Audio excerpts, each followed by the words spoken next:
We now turn to Section 15, Article 2 of the 1987 Constitution, which enshrines the right to health as a state policy. This provision highlights two obligations of government. First, to protect and promote health, and second, to instill health consciousness among citizens. Unlike self-executing rights, this provision is directive in nature. It guides legislation, executive policies, and judicial interpretation. Health is not just a private concern, but a matter of public interest that binds both state and society. The philosophy behind Section 15 is that health is a fundamental human right. It is essential for the enjoyment of life, liberty, and productivity. The provision emphasizes two dimensions. First, the protective role of the state, such as regulation of dangerous products and disease prevention. Second, the promotive role, such as health education, public hospitals, and preventive medicine. Importantly, this duty extends beyond the state. Private actors are also regulated to ensure they do not endanger public health. The Supreme Court has interpreted the right to health in several landmark cases. In Oposa versus Factoran, the court recognized that environmental protection is tied to the right to health, affirming intergenerational responsibility. In Imbong versus Ochoa, the court upheld the reproductive health law, stating that reproductive health is part of the constitutional right to health and family life. Several statutes operationalize the right to health. The Universal Health Care Act of 2019, Republic Act 1122-3, guarantees automatic health insurance coverage for all Filipinos under PhilHealth.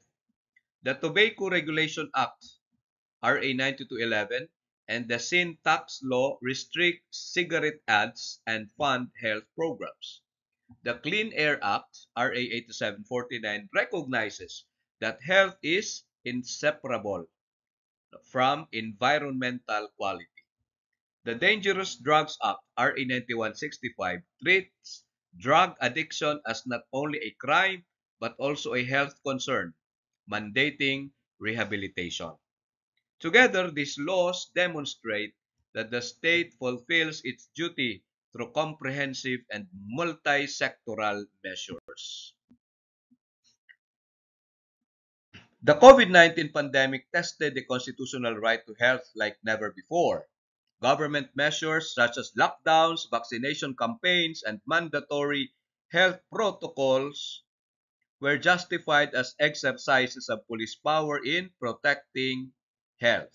At the same time, they raised issues of due process and individual freedoms.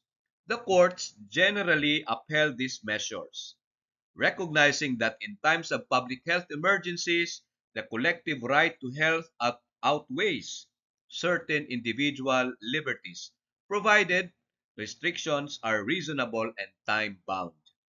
This shows that the right to health is not abstract, but deeply relevant in real-life crises. A unique element of Section 15 is the mandate to instill health consciousness. This reflects a preventive approach. It is better to educate and prevent illness than to treat disease. This is why government invests in campaigns like anti-smoking drives, nutrition education, family planning awareness, and mental health advocacy.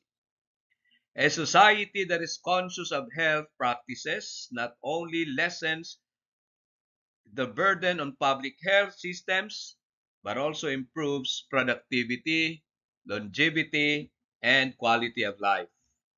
This aspect shows that the Constitution envisions a holistic health culture. The Philippines, no, the right to health is also shaped by international law. Article 25 of the UDHR declares health as a basic human rights. The World Health Organization, or WHO, Constitution recognizes health as fundamental to peace and security. The International Covenant on Economic, Social, and Cultural Rights, ICESCR, ratified by the Philippines, obligates the state to provide the highest attainable standard of health. These international commitments reinforce Section 15, showing that our Constitution is part of a global consensus on health as a human right.